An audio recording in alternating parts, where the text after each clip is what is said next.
Welcome to another special edition of Wealth Coherence, where we are focusing on purposeful prenups. And today we're going to be talking about generous prenups and more with one of my favorite authors and people, Laurie Israel. Thank you so much for being here, Laurie. Thank you for having me on the show. And I told Lori I have to just do a moment to plug. Like, I am such a raving fan. So her book, The Generous Prenup, is like a textbook for anybody who really wants to understand how to have a mindful, purposeful way of approaching prenups as an advisor or a person looking into it for yourself. But it can be a little technical. So you then wrote the marriage friendly prenup, which is all the things that a couple really needs to be looking at when they're looking at having a prenup or whether or not to. And then I also want to make sure we touch in on mediating prenups, because understanding the world of mediation and how to utilize that as part of a prenup process is so important as well. So we're going to have a really meaty conversation. Thank you. Yeah, well, thanks for being here. And since we're focusing in this particular series on people that are inheriting wealth, people where it might be dictated to them that they need to have a prenup as part of the family's governance, or they may just think, have been strongly advised that it's a good idea, even though there might be trusts and other things. And wanted to just get your take on it. You've been in this world for so many years. You've seen every kind of situation. What do you think is the best approach somebody who's an inheritor within a family system that has wealth to take when it comes to a prenup and the prenup conversation? First of all, I think that when a person is a child of wealth and they are urged strongly or weakly to have a prenup, they're kind of between a hard place because they love their parents, they want to please their parents, they want to be part of the family wealth and the family business, perhaps if there is one. But they also love their new spouse and they want to please their spouse. And it puts them in the middle. And it can be extremely displeasing, not only for their fiance, but for the fiance's parents and family.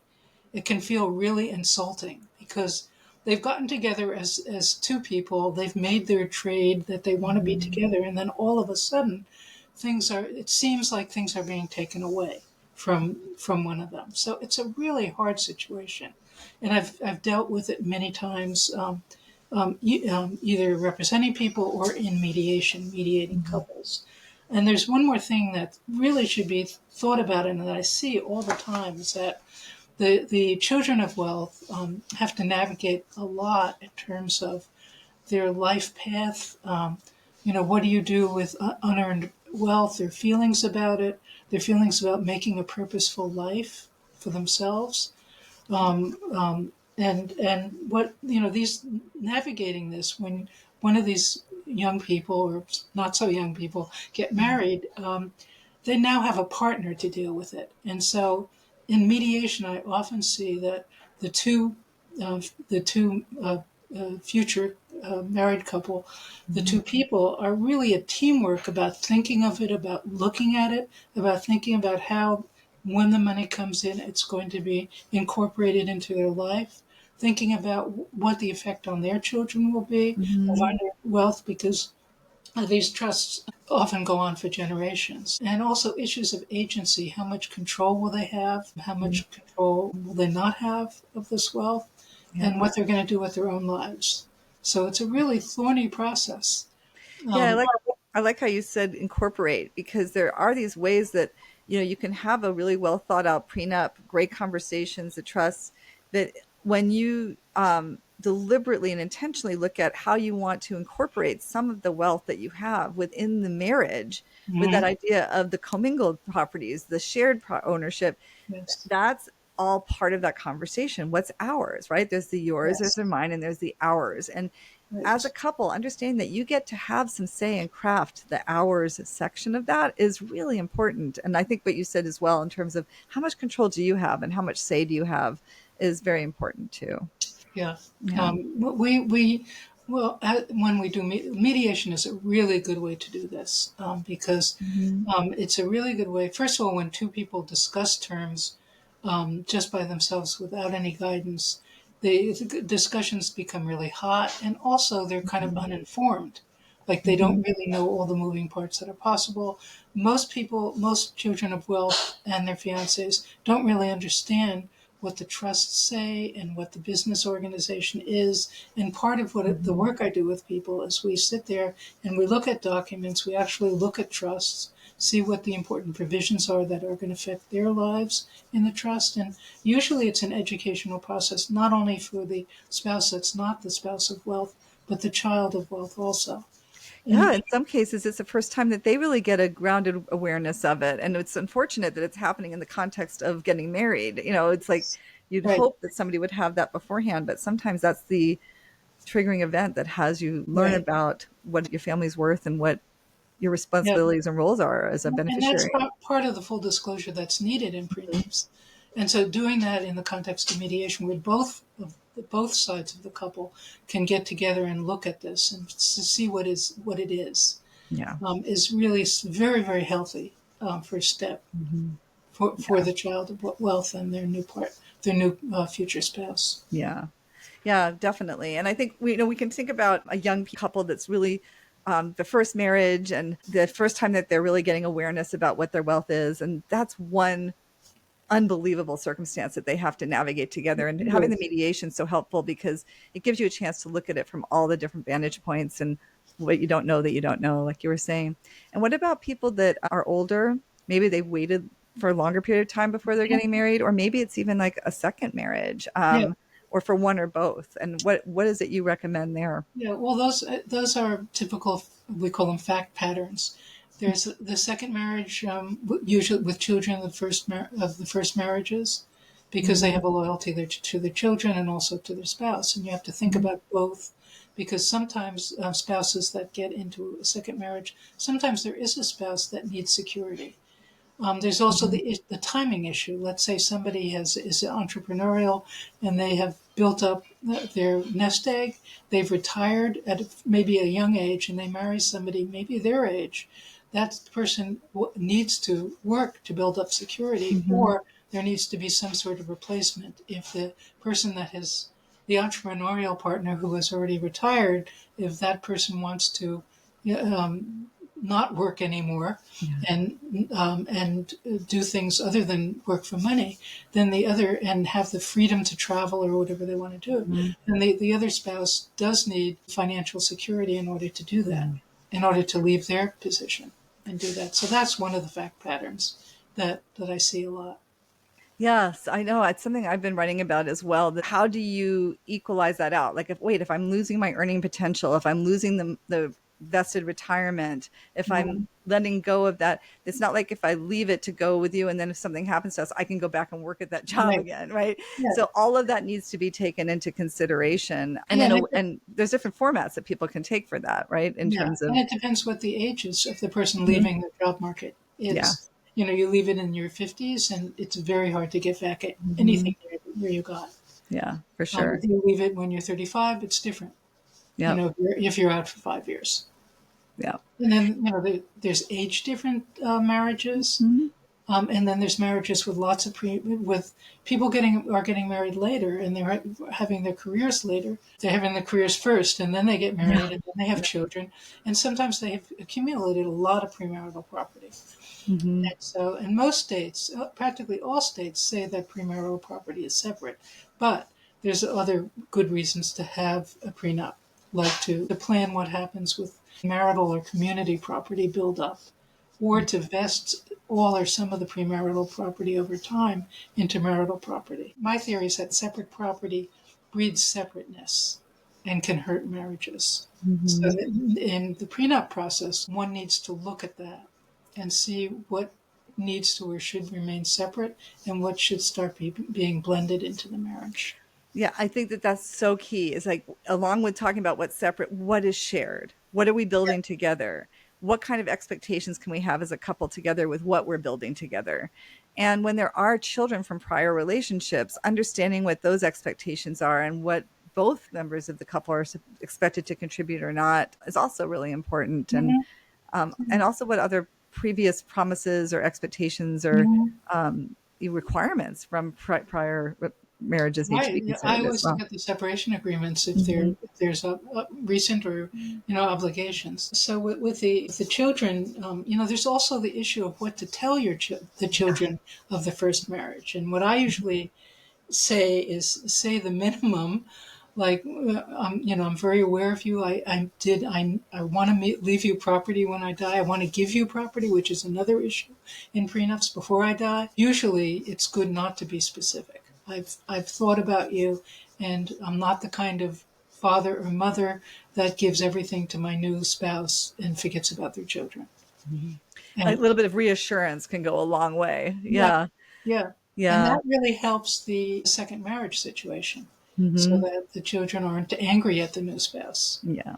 And Yeah. And I think it's also important to be really thoughtful there in terms of, if somebody is significantly older and they have children from a prior relationship and they have a younger spouse and they want them to be taken care of to the lifestyle they're accustomed to, setting up an advance expectations in terms of it's not just divorce but death as well. yeah, Like, who's going to own the house? Is it going to be owned by the kids, but then this new yeah, spouse is going to be paying them rent, or do yeah. they get to live in it and Yep. have access to all the belongings that maybe the Mhm. kids might have some interest in? Like, those sorts of things do need to be explored Yeah. And early it's on. good if there's enough money to take care of the spouse after the death, but also to give a legacy at that first death Mm-hmm. to the children. Yeah. Yeah, the family home is a real big key. Yeah. The house that the people live in Mm-hmm. and the belongings in it. Yeah. Um, Yeah, definitely another topic I've been encountering more and more, and I'm thinking you probably are too, is this idea of gray divorce and remarriage, where it's actually the patriarch or matriarch of the family, that there's multiple generations alive and they're divorcing or possibly widowed and then remarrying much later in life. mhm. Sometimes the gentlemen start a whole new family. Oftentimes, whoever they're with is also has a family as Right. well. Yeah. And what do you recommend for the family office executives that are looking at this and how they might work with the this With the elder that might older be, person. yeah, or their kids? How could they advocate for? Can we do this really intentionally? Like, because it's a tricky Yeah. thing. It is a tricky thing. Some people that marry that have step families for a long time, at some point they consider all the kids one family, and if there's Hmm. three and two, they'll divide their estate at the end of their life five ways. If Hmm. they've been married a long time. Hmm. That's an option that people don't often think about. And then there's also the question of if you're in a second marriage or a first marriage. But say a second marriage and you have, a legacy for you die and you have a legacy for your spouse in some way. What happens when they remarry? Do you have to tie it up, or are you going to give Hmm. your spouse the freedom to get into another marriage, especially if they're younger than you? Do you want them to have some of your money that may not go to your children and have that be free for the other spouse to remarry and recouple? Yeah, I think having the conversation be much more expansive than just divorce and really looking at Yeah. life, lifestyle, age, all the Hmm. all of the significant parties and people you love that are involved in these decisions is so Yeah. important. And then when I think about the mediation that you do, what is it that couples should think about when they go into that approach that would be useful Well, I to think maximize finding a good mediator is really important. it? Hmm. And I think the mediator should be a lawyer in this case because it's so many areas of law, business law, estate planning. By the way, when I started practicing in prenups, the idea, which was about 25 years ago, the idea was no, don't have any commitments for death in a prenup because the estate plan will take care of that. But estate plans can be changed even at the end of life. Hmm. So I kept on advocating for having at least some sort of framework, even if it was a floor, a minimal requirement, Hmm. which I think is a very good thing to have in practically all prenups. Well, and I think nowadays too, what we're also seeing is this extended lifespan of people that become disabled, right? Hmm. Their memory loss they might be in a memory facility for 10 years. Yeah, And right. wait, their spouse is still married, but what is do they have access to the wealth? Do they have, that's a whole other area that needs to be addressed. Because, I mean, I've seen situations where trustee fatigue has a child from a prior marriage come in and become the trustee and then cut the step parent off while the parent is still alive. Like, it's quite Um, sad what can oh yeah, happen. yeah. So estate planning is really key, and disability planning in Hmm. documents like trusts and powers of attorneys. Yeah.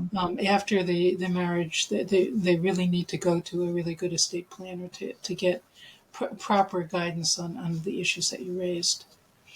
Yeah, and I think that the prenup conversation really allows a couple to start diving into these things well in advance and to get a good sense of where their heads are and where their Hmm. capacity is to even have these conversations. And that's where I think mediation is so helpful Yeah, because they it's really get a helpful. sense for It's how to helpful talk in about it. practically every situation. I mean, Yeah. there's some that you can't, but it's really helpful. Yeah. And the other part that it's helpful is when I mediate wherever I'm mediated, whether it's Massachusetts or another state. After I get to know them and what their issues are, I identify 6 to 8 lawyers that I think would be good for their representation, and they're always collaborative lawyers, collaboratively trained Mm. divorce lawyers, because collaboratively trained divorce lawyers understand the nuances of marriage. And Yes. it's not just about asset protection. I find business lawyers and estate planning lawyers don't really get that there is a marriage to protect too. It's Yeah. not just an issue about protecting somebody's money. Because Yeah. if you protect the money too much, then you might really, right from the get go, might be really hurting the marriage.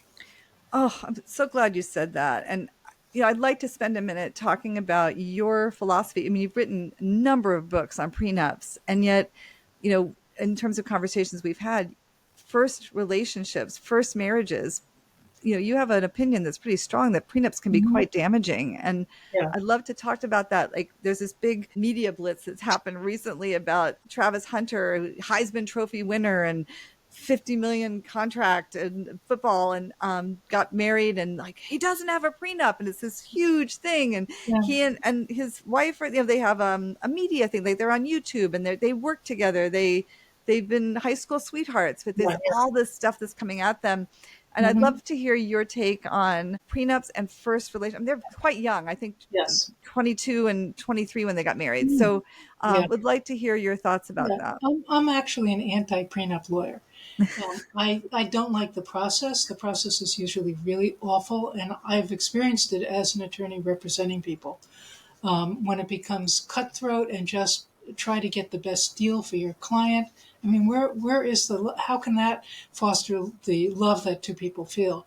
Lots of my Yeah. prenup mediation clients are survivors of lawyering, lawyer-led process where it got so horrible they almost broke up, or they did break up, and then they found me, and we kind of start all over again. So it can be very, very damaging to start that way. So, Um, I just want to be clear. So, how the process is handled can be really damaging, Yes. and And then how they're treated, right? the content can be really damaging too. And Mhm. it especially was when I started doing this, it was just really cutthroat and, taking away, it was a zero sum game Oh, yeah.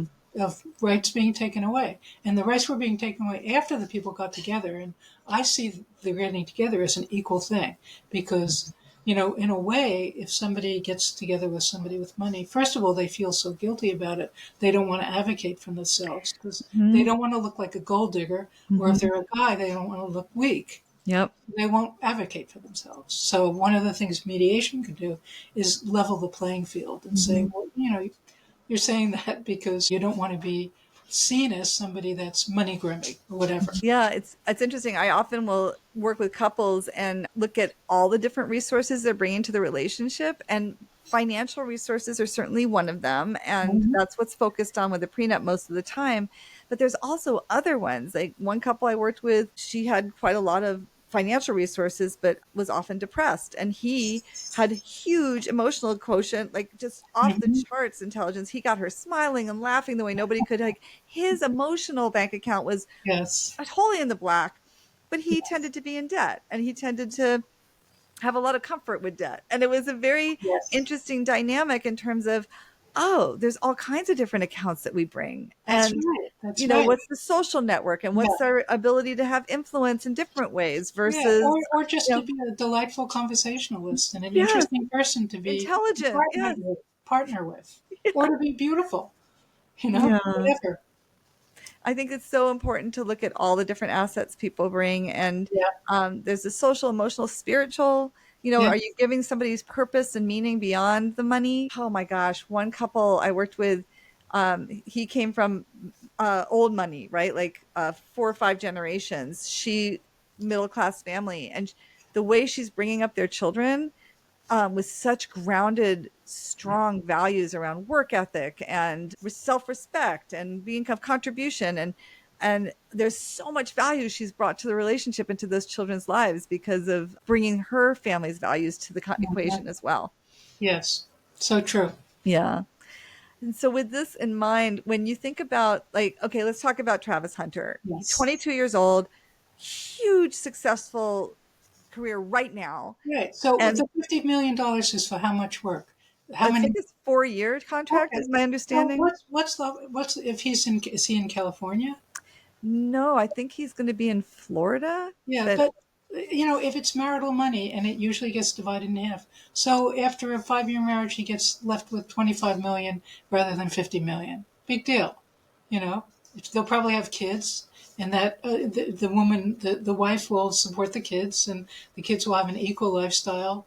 So I don't think it's so horrible to actually split up, the money he's going to be earning Mhm. during the marriage. And I think it would have been very damaging for him to get a prenup.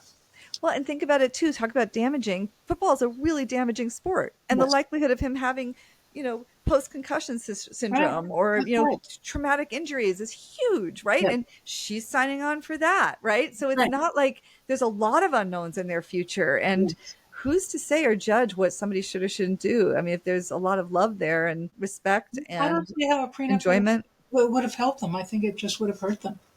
So I really agree with what they did. And I don't think everybody should have a prenup. They say that you have to have a prenup, otherwise state law is going to be your prenup. Well, state law has been developed over generations, and it's really good. Litigation is not good. And one of the good Oh, things prenup do is when I do a prenup, I have a alternative dispute resolution clause to keep people out of court. That's a good thing. such a good thing because it's so adversarial in court, and it's just you Yeah. it's such an interesting disconnect that happens, right? Because people love each other, they choose to get married for a reason, Hmm. and if you can continue to have that and cultivate that, that was a good decision and a right decision to make at that time, and if things change and you decide to divorce, you don't have to annihilate all the Yes. things that came beforehand, because that Yeah. just hurts your soul and your Yeah. heart as well. Like it's and the courts are just designed for that. They just, Yeah. Well, they don't mean to be designed for that. no, but they are There's a designed for quarterback. adversarial zero sum game. There's a Yeah. winner and a loser. Yeah. Yeah. So tell me about, you wrote an article recently about another football player, Matthew Right. Stafford. I'd like to hear about Yeah. what your thoughts were about him and the fact that he did have a prenup. Well, what happened was that Kelly Stafford was on her podcast and was quoted a lot in the press about saying that he was very generous in her prenup. And she first didn't really feel like she wanted one, and then she felt it was a good thing. So I have a Google alert set for generous prenup because that's the name of my book. So I kept on looking at that, and I started to wonder what their prenup might have been. And he did have quite a bit of money at the time. They were college sweethearts, and then they kind of dated other people for a while, but they pretty much stayed married. And I think they got married about 10 years ago. They're Hmm. now in their late 30s, so they got married in their late 20s. And by that time, he had already amassed, I think, 50 million or something like that. And now he has something like 150 million. So she didn't reveal what was in their prenup. But, they got married when he already had a lot of premarital property. So Hmm. I do think that it was an appropriate prenup when that happens. But it has to be the right prenup. Yeah. And lots of times there's kind of a new way to do it, to say that when there's premarital property, the old way to do it is to say all the earnings on premarital property, like if they're invested stock market earnings and all that, will also be separate. But a new way to do it is to take the snapshot approach and say, okay, Hmm. your premarital property is yours, but any growth in that and anything you earn after that is marital property. And that's kind of a nice sharing way to do it, especially Hmm. when the people are relatively young and still working. Hmm. And the money that he would have in that snapshot would secure him in case they get a divorce, and because he might have a short lifespan to his career. The outlier is Tom Brady, who Yeah. played until he was about 44. Hmm. And I think that Matthew Stafford is about 37. But Tom Brady is now a Fox News broadcaster, and he earns millions of dollars a year. So somebody at Matthew Stafford's, with Yeah. his visibility in his career, he probably will be a broadcaster or something like that. Maybe an actor, who knows, and will make significant money. So the snapshot method is a really nice way to to create marital property, or community property, as they call it in California, to make the marriage thrive, to feel like, because when somebody's working, that's why in all states the money you earn working is marital property, or community property in California. Um, Yeah. So if your assets are working for you, that's like another way to think about it. It's like it's income that's being earned during the marriage. Yeah, Yeah. but lots of prenups say that the assets, or the earnings on assets, are separate property. But Most prenups say that, yeah. and I think that in many instances the snapshot way is better, even though because of inflation the snapshot value is really decreases, the real Mhm. purchasing value decreases. But Yeah. then the marital money, or the community property, gets divided 50-50, so there's more property to secure somebody like Matthew Stafford, who might not be able to work. Um, Yeah. How would you do a snapshot situation when, let's say, you're a beneficiary of a trust that's with multiple beneficiaries and it's like the family money? So it's not just like you have one trust, your right. name, and it's. Usually there's separate shares. If Mhm. there's multiple beneficiaries, then you don't have a certain, a Yeah. certain amount. But that raises the beneficiary of trust question. Hmm. Usually these trusts are set up with independent trustees that have the total Hmm. discretion as to whether to give Yep. money or not, right? Hmm. And that's the way the dynasty trusts, and also trusts that aren't going from generation to generation. Hmm. So you have to kind of keep on good terms with the family office and the trustee. Hmm. And the question is, and also that the trust really is insulated against claims from ex-spouses. But that's one of the purposes of it, to make sure it's insulated. And they really usually are. But if you don't share the money that actually comes out, that can really create, and if the spouse feels insecure and left out and abused, Hmm. then that can hurt the marriage. So you Yeah. don't want to have a money sharing lacking, so that it predicts and creates a divorce. Hmm. So in mediation, we talk about what happens when the money comes out, what happens when the money is on your tax return, what happens when the money is principal versus income, like dividends, or business income. What happens about businesses if you're active in it? Yeah. And then sometimes some of the sometimes we do plans that are nixed by the family office, but Mhm. at least the discussion is there. That's the key, is having Yeah, those conversations and really getting those expectations on the table. And then hopefully if the family office nixes it, they don't treat it like that's an adversary, but more like we have these standards that we're using, and they educate and they explain why hmm those options don't necessarily work within the bigger scope and yeah, plan for the family wealth.